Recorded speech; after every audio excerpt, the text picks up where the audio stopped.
Shalom a todos, bienvenidos.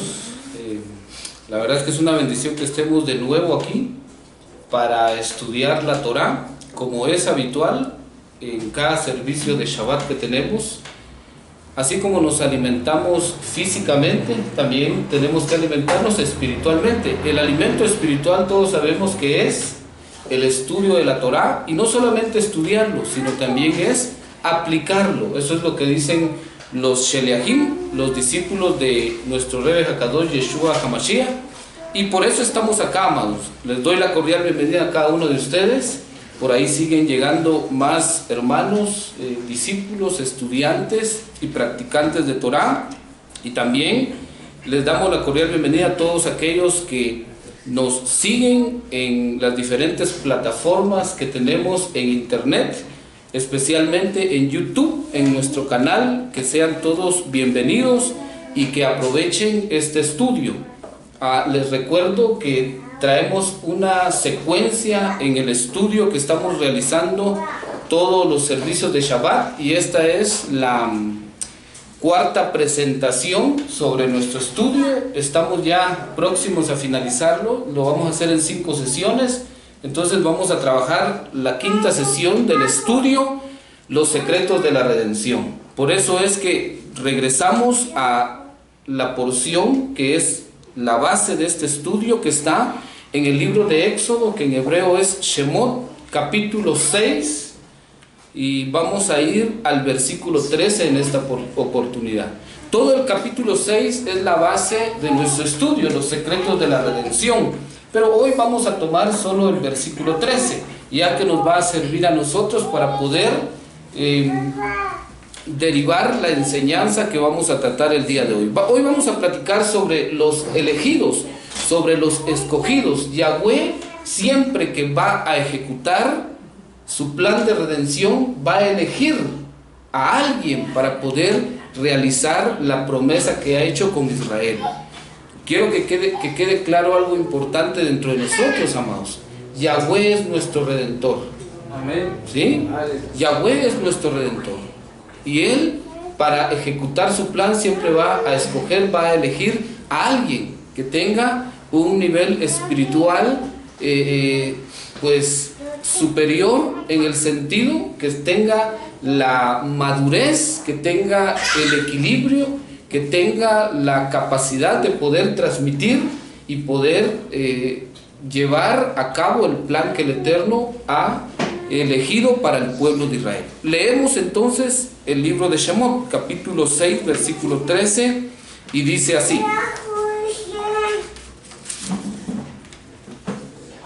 Entonces habló Yud-Hei Vau-Hei, Yahweh, a Moshe y a Aarón, y les dio instrucciones para los hijos de Israel y para el faraón, rey de Egipto, a fin de sacar a su pueblo de la tierra de Misraim. ¿Qué hizo Yahweh? Le habló a Moshe y le habló a Aarón.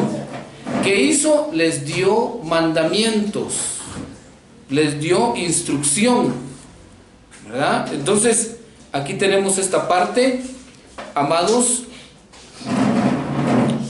Claramente vemos entonces que en esta parte de la Torá estamos viendo cómo el Eterno le hace un llamado a Moshe y le hace un llamado a Aarón para que lleven las instrucciones que él ha designado, tanto para Israel como para el faraón.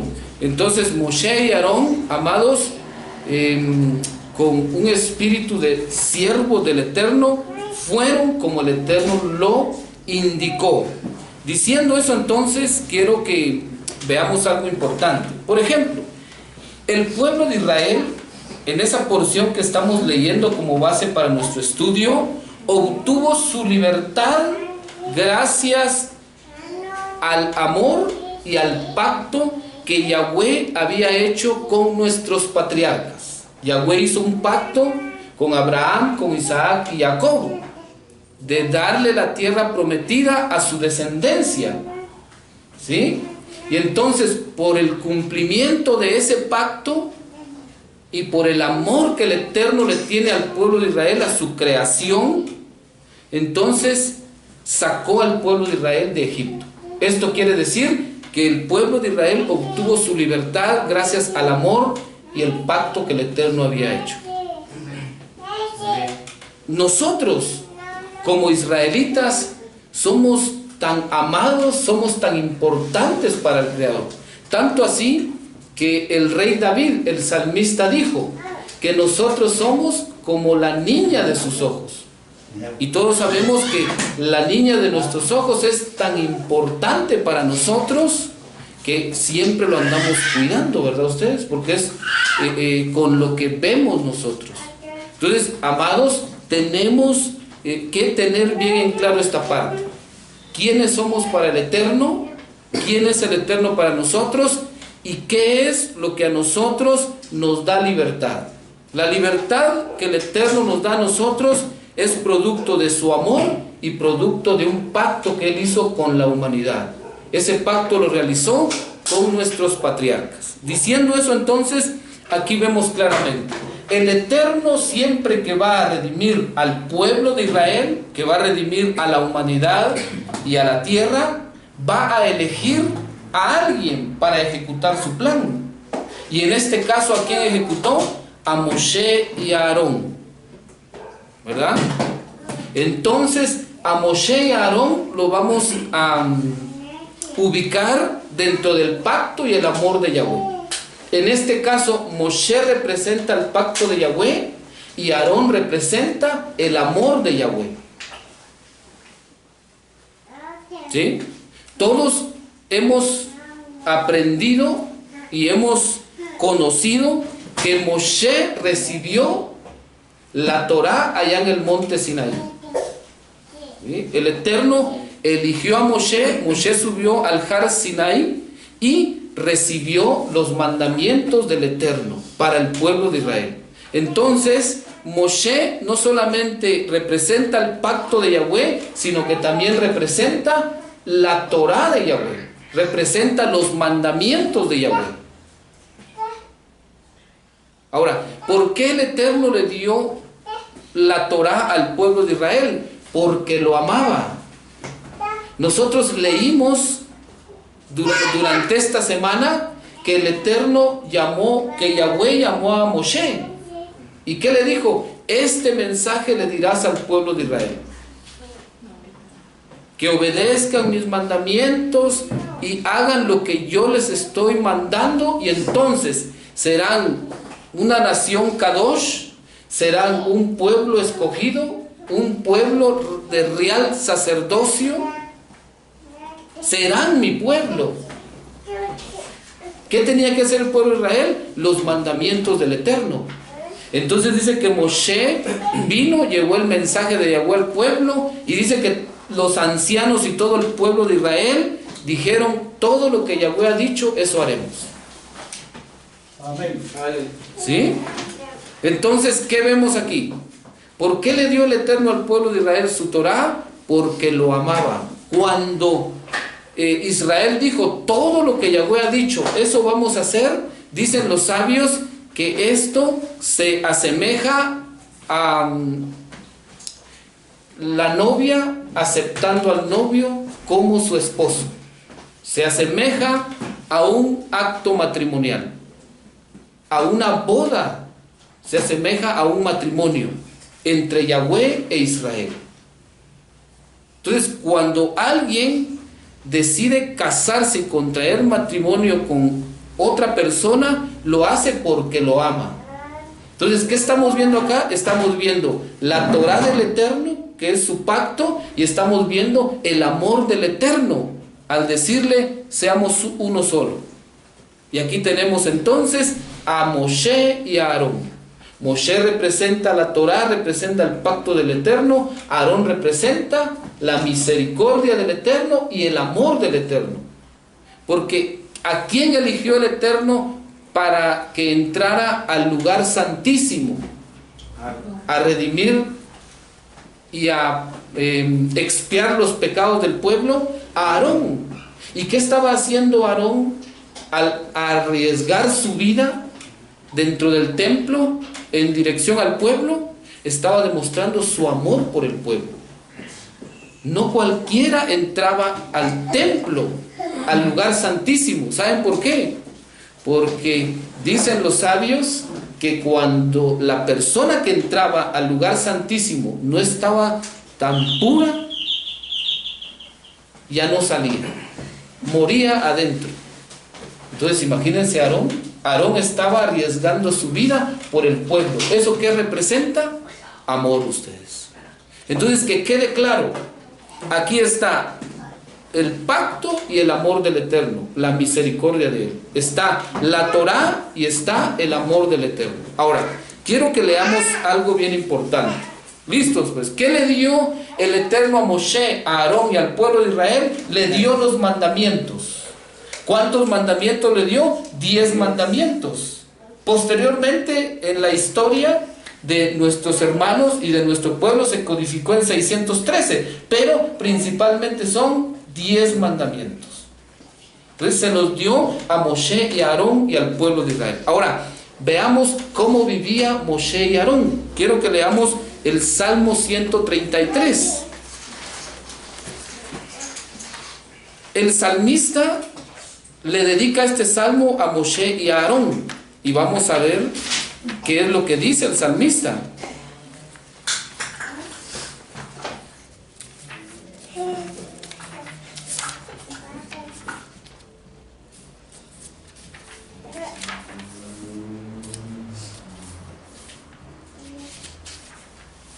Dice: miren cuán bueno y cuán delicioso es para los hermanos vivir juntos en unidad. El salmista está hablando de Moshe y Aarón, porque continúa diciendo así: es como el precioso óleo sobre la cabeza que baja sobre la barba de Aarón, que baja hasta los bordes de sus vestiduras. Es como el rocío de Hermón que baja sobre los montes de Sión, porque ahí ordenó Yud-Hei Vav-Hei, o sea, Yahweh, bendición y vida eterna.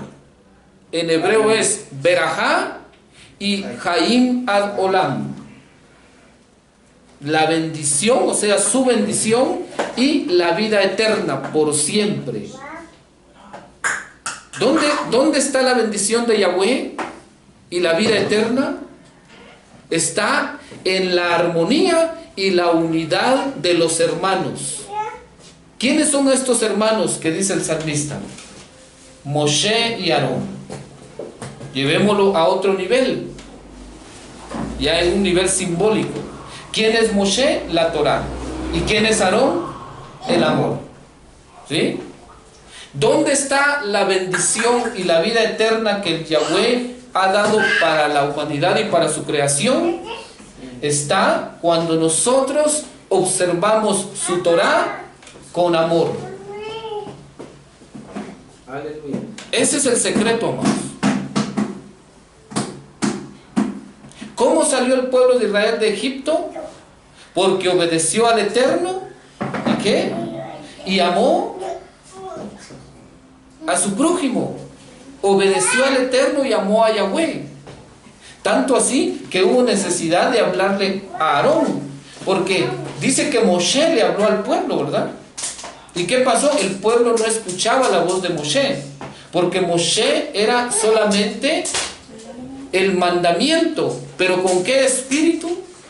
Con un espíritu riguroso, ¿sí? Entonces no escuchaba el pueblo.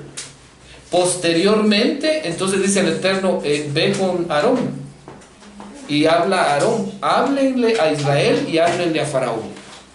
Aquí aparece el amor, ¿verdad? Entonces, mis amados, el pueblo de Israel salió de Egipto, obtuvo su libertad gracias al amor y al pacto de Yahweh. El amor y el pacto de Yahweh son la Torá y el amor que debe de haber tanto al prójimo como al Eterno. O sea, la instrucción del Eterno debe estar fundamentado en el amor, en la misericordia. Entonces ahí está la bendición y está la vida eterna. Ahora, veamos, según este estudio, la bendición de Yahweh y la vida eterna son la libertad. O sea, el ser libres nos hace a nosotros ¿qué? Tener la bendición de Yahweh y tener vida eterna. Porque una persona que es libre tiene la oportunidad, amados, de disfrutar todo lo que el Eterno ha creado para él. Entonces, aclaremos esa parte, amados. ¿Cuál es la bendición de Yahweh? Es la libertad. ¿Y qué obtuvo el pueblo de Israel en Egipto? Obtuvo su libertad. Por eso es que en la historia, en la Torá o el relato de la Torá, encontramos que el Eterno le dio a Moshe los mandamientos, le dio los 10 mandamientos. Esos 10 mandamientos realmente hacen libre al pueblo de Israel. Los sabios dicen que cuando el pueblo de Israel estaba recibiendo los 10 mandamientos, dice que en ese momento experimentó inmortalidad. Y eso es la bendición de Yahweh. La Torá y el amor del Eterno trae inmortalidad. Por eso es la vida eterna. Inmortalidad quiere decir que lo que nosotros vivimos no se termina, es constante. Que la shalom que tenemos, que la armonía que tenemos, que la felicidad que tenemos, pues estamos experimentando, no es momentáneo, sino que es ¿qué? Permanente.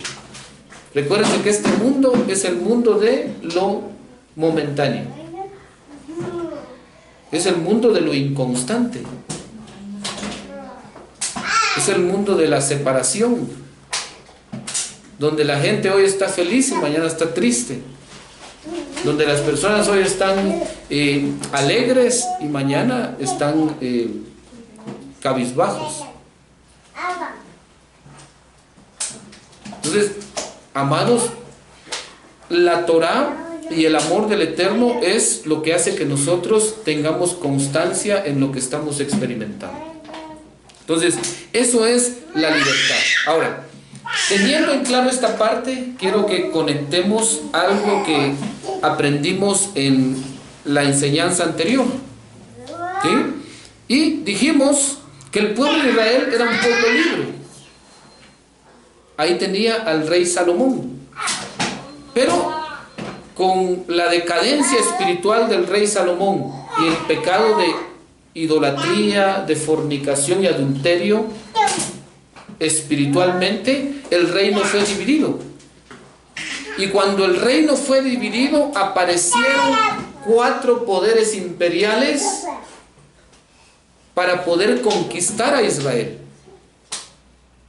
Y estos 4 poderes imperiales se conocen en el libro del profeta Daniel como las 4 bestias.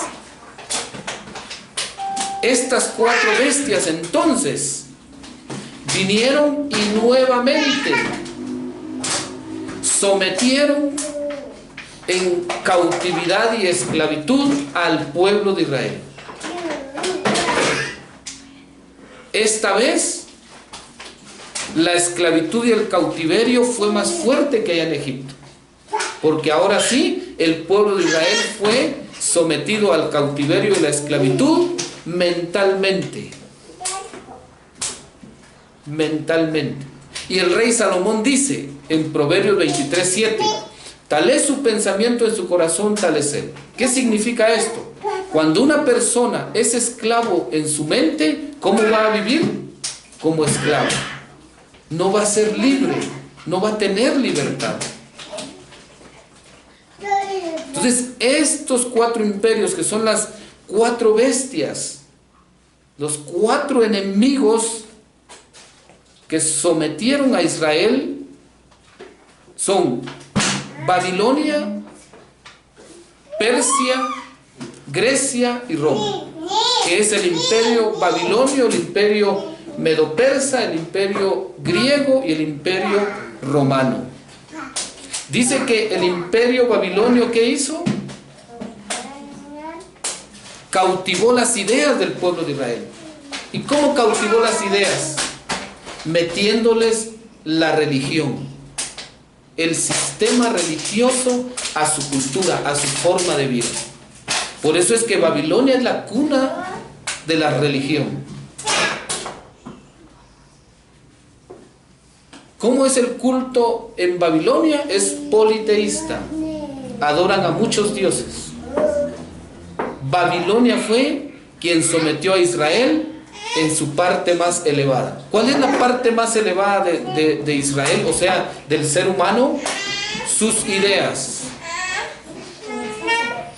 Y ahí donde están las ideas es el punto de conexión con el Eterno. Entonces, Babilonia, amados, cautivó al pueblo de Israel ahí, metiendo la religión. Entonces ahora Israel, el pueblo de Israel no puede vivir si no está bajo un sistema religioso. ¿No se han dado cuenta ustedes de esa parte? El pueblo de Israel no puede vivir si no está bajo un sistema religioso. Entonces, mucha atención, amados.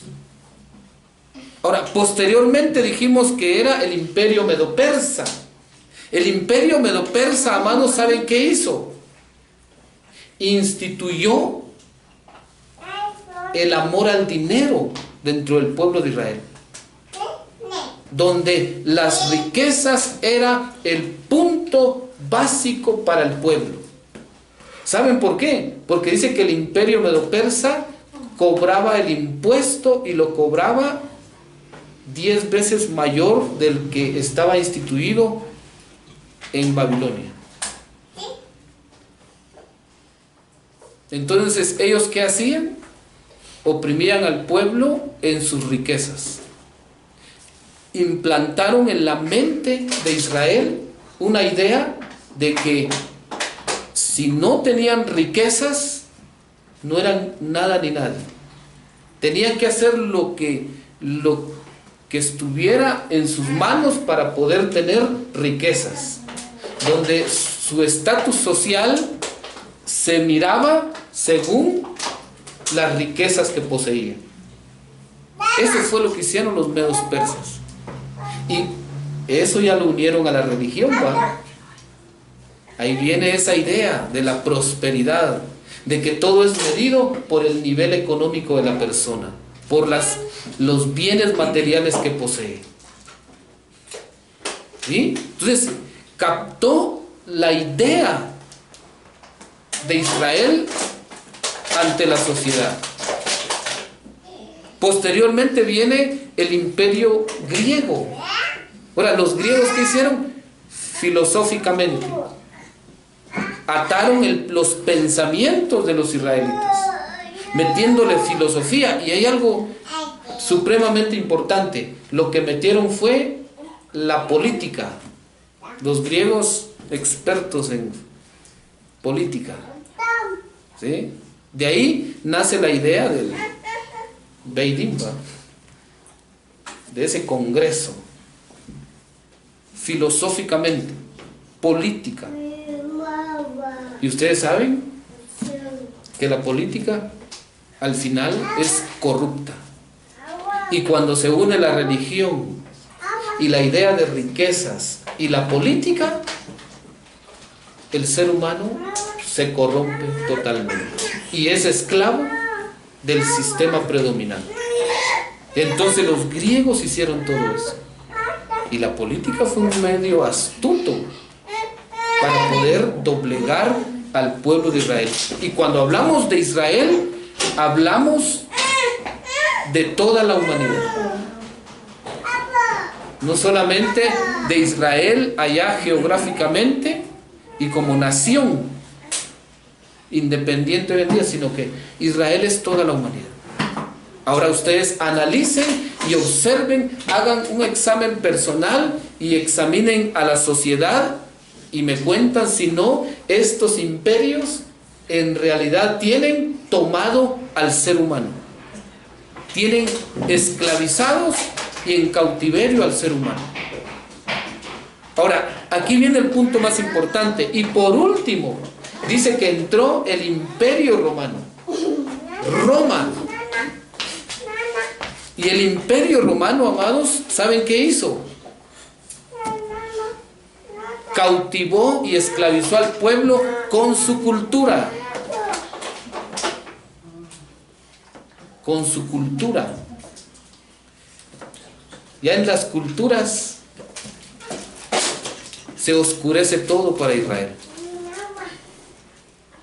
Ahora vean algo bien importante. Alguien dijo, pues nunca van a dejar de ser católicos.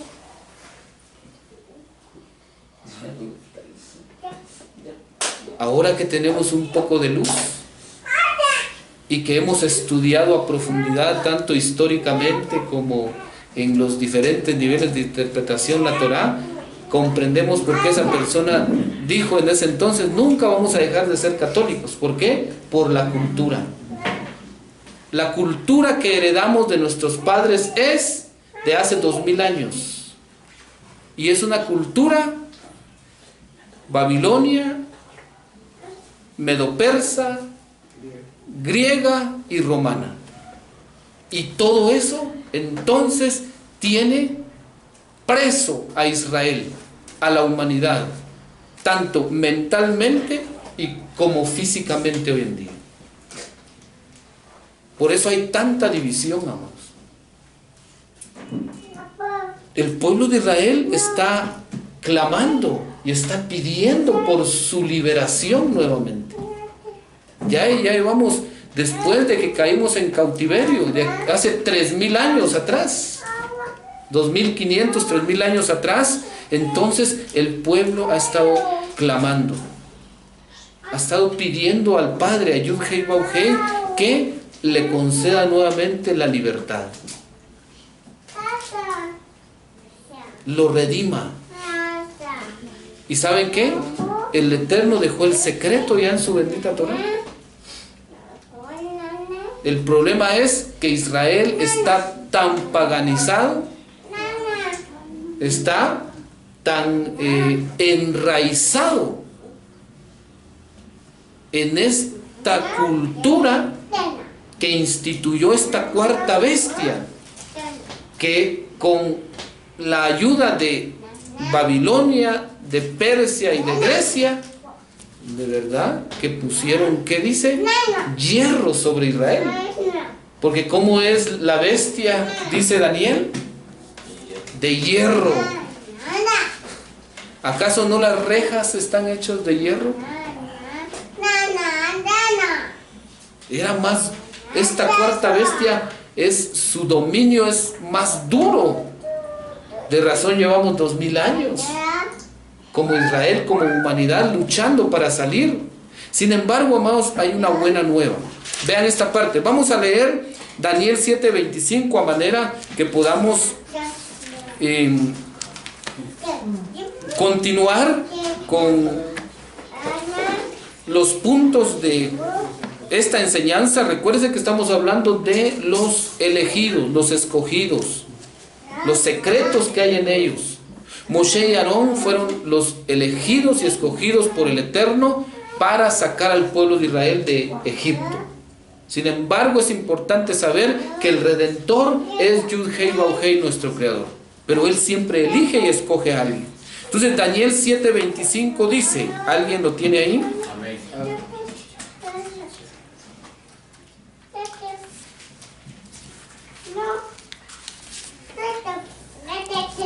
¿Qué dice en esa? Él hablará palabras contra Elión. Oigan pues. Y tratará de extenuar a los Kadoshim de Gaelión. Él pensará alterar los tiempos y la Torá, y poder será entregado en su mano por un tiempo, tiempos y medio tiempo. Oigan, está hablando de la cuarta bestia, del Imperio Romano. Un tiempo, tiempos, ¿y qué dice? Y la mitad de un tiempo. Un tiempo, tiempo es la mitad de un tiempo. Como 3500 años, ¿no? Ustedes por ahí. Y si nos vamos cronológicamente, El primer cautiverio por la primer bestia, que es Babilonia, lo tenemos hace 3000 años atrás, por ahí. Entonces, imagínense, esta cuarta bestia, este cuarto imperio, lleva ya casi 2500 años en el poder, sometiendo al pueblo de Israel. Así como el faraón puso trabajos duros, tareas duras, y mantenía cautivo al pueblo de Israel, así lo tiene este imperio. Ahora, este imperio es tan poderoso, ¿saben por qué? Porque tiene la ayuda de los 3 imperios anteriores. Los 3 imperios anteriores ya no están físicamente. Babilonia, los medos persas y los griegos físicamente no están. Incluso el imperio romano físicamente no está, porque fue hace 1800, 2000 años, ¿verdad? Pero su cultura y la línea que trae el imperio romano, fortalecido espiritualmente e ideológicamente por estos poderes que sometieron a Israel, sigue existiendo. Entonces, mientras la cultura de esta cuarta bestia permanezca, permanece el poder y los poderes de los imperios anteriores. Ahora, ¿quién es el único que da libertad? Yahweh. Por eso es que al principio del estudio, amados, dijimos que el nombre sagrado de nuestro Padre está compuesto por 4 letras: Yud, Hei, Bab, Hei.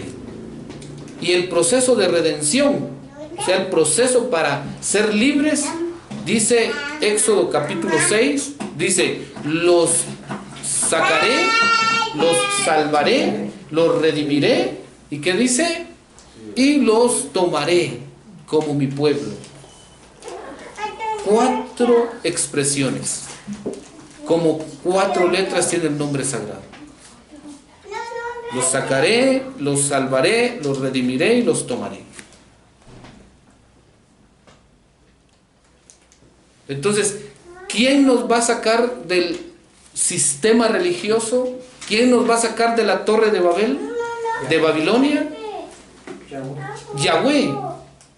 ¿Quién nos va a sacar a nosotros del imperio medo-persa, de ese dominio psicológico y espiritual? La idea de la ambición al dinero. Por eso dice Shaul Catán, el amor al dinero es la raíz de todos los males. ¿Quién nos va a sacar a nosotros de esa idea que nos metió este sistema que está fortalecido en estos 4 imperios? Yahweh. ¿Quién nos va a sacar a nosotros? ¿Quién nos va a redimir de esa mentalidad filosófica y política que hay en este sistema en que vivimos? Yahweh. ¿Y quién nos va a tomar como su pueblo? ¿Quién nos va a dar la libertad completa? Yahweh. Y aquí hay un secreto importante. El nombre de Yahweh está compuesto por una letra Yud, una Hei, una Bab y una Yud. Perdón, una otra Hei. Entonces es Yud, Hei, Bab, Hei. La letra Yud dentro del nombre sagrado tiene un valor numérico de 10. ¿Cuántos mandamientos dio el Eterno a Israel? 10. ¿Y esos mandamientos para qué son? Para ser libres. ¿Libres de qué? De la esclavitud, del cautiverio y de la muerte. Esos 10 mandamientos. Por eso es importante estas porciones de la Torá que estamos estudiando, porque tratan de Matán Torá y de los Mishpatim que vienen, ¿verdad?, la otra semana, de los 10 mandamientos y las leyes, los estatutos, los preceptos, las normas que Moshe recibió el Eterno para el pueblo, para mantener el orden, la armonía y el equilibrio dentro del pueblo. Pero básicamente son 10 mandamientos. que hacen libres al pueblo de Israel. Los vamos a estudiar posteriormente. Entonces, aquí tenemos esta parte, amados. Vea ahora esto. Bueno, el pueblo está en cautividad, está en esclavitud. Y esto hasta los días en que vivimos. En el presente, el pueblo, la humanidad está sometida y está cautiva por el sistema que está basado en estos 4 poderes. Y estos 4 poderes, entonces, tienen autoridad sobre las ideas, sobre las imaginaciones, sobre los pensamientos y sobre los actos de Israel, de la humanidad. Bueno, diciendo eso, entonces, quiero que leamos Jeremías 23, versículos 7 al 8.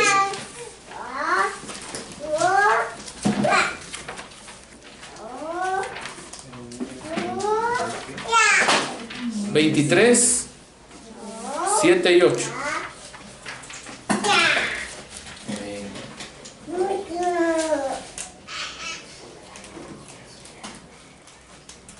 En esta versión dice así: por eso vendrán los días, dice Yud-Hei-Vau-Hei, cuando no se dirá más, vive Yud-Hei-Vau-Hei, que hizo subir a la casa de Israel de la tierra de Egipto, sino que se dirá, vive Yud-Hei-Vau-Hei, que sacó y condujo a la descendencia de la casa de Israel de la tierra del norte y de todos los países a donde habían sido dispersados, y habitarán en su tierra. Oye, está hablando de la redención final. No se dirá más entonces viva Yahweh, que sacó a Israel de la tierra de Egipto, sino que se dirá viva Yahweh, que redimirá a Israel. ¿De dónde dice? De todas las naciones. Redimirá a toda la humanidad. Amados, esta es una buena nueva para este estudio de Shabbat. ¿No creen ustedes que es una buena nueva el saber que toda la humanidad va a ser redimida? Cuando dice la tierra del norte, se refiere a la cultura idolátrica que hay en todas las naciones, en todas las naciones. Amados, en todas las naciones hay idolatría. Alguien me decía, bueno, Israel es la tierra santa. Sí, pero el sistema de Israel también está bajo idolatría. Alguien ahí me ponía, pero mire, me decía, y mire, si alguien promueve la homosexualidad, también son los judíos y los israelitas. Y ahí me pone un video, una foto donde están las marchas de multitudes de homosexuales. Entonces, cuando nosotros vemos simbólicamente lo que dice la Torá del norte, la tierra del norte se refiere a la idolatría que impera en todo el mundo. En todo el mundo impera idolatría. Y para salir de ella necesitamos nosotros realmente vivir ¿qué? En los mandamientos del Padre y en el amor que el Padre nos mandó a tener por la humanidad. Amén. Amén. Entonces vamos a ser redimidos. Vea esta parte. Ahora, el secreto para la redención final es la Torá y es el amor al prójimo. La Torá es el amor a Yahweh y el amor al prójimo, obviamente, mis amados, representa la misericordia del Padre. Ahora, eso fue lo que cambió este último imperio, el imperio romano. Vean esta parte, pues, ¿sí? Cuando se quita la ley, no, oiga, ¿qué dice aquí? ¿Qué dice en Daniel? ¿Qué dice Daniel? En Daniel dice, hablará palabras contra el Altísimo, ¿sí? O sea, estará en contra del Eterno, de Yahweh, Y además dice, a los consagrados del Altísimo quebrantará, los Kadoshim, y después dice, pensará en cambiar los tiempos. Oye, ¿quién era el que se encargaba de conectar al pueblo de Israel con los tiempos? Cuando el pueblo salió de Egipto, allá en el desierto, era Aarón. Aarón era el que estaba ahí atento. ¿Y él qué hacía? Los sacrificios. Él hacía los holocaustos en los tiempos que el Eterno había designado. Entonces, ¿qué dice? Cambiará los tiempos. ¿Qué va a cambiar? El amor. ¿Hacia dónde está dirigido el amor de la humanidad hoy en día? Hacia las riquezas. No es hacia el prójimo, es hacia las riquezas. ¿Qué cambió entonces? La dirección del amor del prójimo. El amor de la humanidad está dirigida a las riquezas y no a la del prójimo. Por eso es que vemos que fácilmente los líderes engañan al pueblo. Posteriormente dice, y la ley. Pero aquí no dice la ley, en el original dice la Torá, los mandamientos del Eterno. Ahora, ¿por qué cambió la ley? ¿Qué hizo? Vean esta parte, pues aquí entra el aporte del imperio griego, de esta tercera bestia. ¿Saben qué hizo Grecia? Grecia vino y puso un espíritu, como la idea filosófica. Recuérdense que ¿cuál es el espíritu de la palabra ley?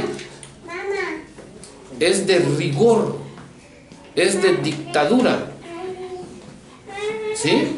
Entonces, ¿qué hizo Roma? Roma cambió los mandamientos del Eterno por la ley. Entonces Roma dijo, sí es la ley, pero la ley ya no vale. ¿Por qué? Porque la ley mata. ¿Verdad que sí? La ley mata. Por eso hablan de la maldición de la ley. Por eso es que la idea cuando se escucha las enseñanzas de nuestro Rebbe Hakadosh, de Yeshua HaMashiach, es que Yeshua vino a finalizar la ley. La paga del pecado es muerte. Entonces la ley mata. Entonces Roma dijo, ya no hay ley. Entonces Roma le metió a Israel una idea equivocada de la palabra ley. Lo alejó de los mandamientos del Eterno y lo dejó mentalmente con el espíritu de la ley, pero apegado a la maldición y a la idea de que la ley mata. ¿Por qué? Porque es una idea del pensamiento griego. Y así entonces, amados, fue como esta bestia cambió los tiempos y cambió la Torá del Eterno por el espíritu riguroso de la ley. Todos sabemos hoy y hemos aprendido que la Torá, los mandamientos del Eterno, no tienen un espíritu de ley. El espíritu de los mandamientos es ¿qué? De relación, de comunión con el Padre. No es de ley. Cuando uno escucha la palabra ley, ¿qué idea le viene rápidamente? De castigo, ¿verdad? De castigo, de rigurosidad. Entonces tenemos que entender esa parte, amados. Ahora, vean esto pues. Entonces el Eterno, amados, va a redimir al pueblo de Israel de todas las naciones. Ahora la pregunta es, si en aquel entonces escogió a Moshe y a Aarón, ¿a quién eligió para redimir a la humanidad? En la era en que estamos nosotros, que nuestra era comienza desde hace 2000 años. ¿A quién eligió? Eligió a alguien que se llama Yeshua HaMashiach. Y, amados, vamos a estudiar la próxima semana, para finalizar el estudio, cómo es que Moshe y Aarón están en Yeshua HaMashiach. Leamos Matitiyahu capítulo 15 y versículo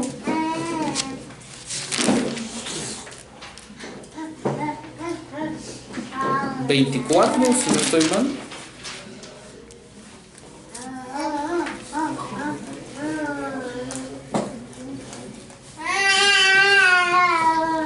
Matitiyahu 15:24, ¿me lo pueden leer?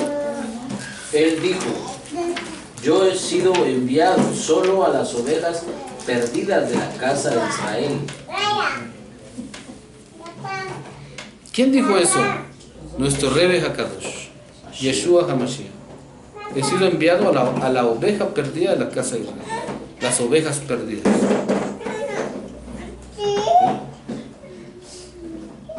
Los discípulos de él, en especial Jacob, que es Santiago, envió una carta y se la envió a las 12 tribus de la dispersión.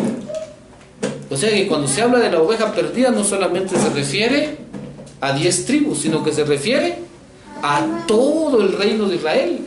Porque en el exilio, en la dispersión en las naciones, están las 12 tribus de Israel esparcidas. Por eso es importante, amados, entender que no hay exclusividades aquí. Shaul Katán dijo: el Eterno quiere reconciliar a todo el mundo. Así dijo, ¿verdad? El Eterno no nos ha dado espíritu de división, sino que de reconciliación con toda la humanidad. Entonces, amados, el elegido para la redención final fue Yeshua. Así dice el capítulo 52, 53 y 54 del libro de Isaías. ¿Y cuáles son los misterios y secretos que guarda la persona de Yeshua, que occidentalmente lo conocemos como Jesús? Guardan todos los secretos para la redención final. Debemos entender esta parte, amados, que el Eterno va a elegir siempre a alguien para ejecutar su plan de redención. Mamá.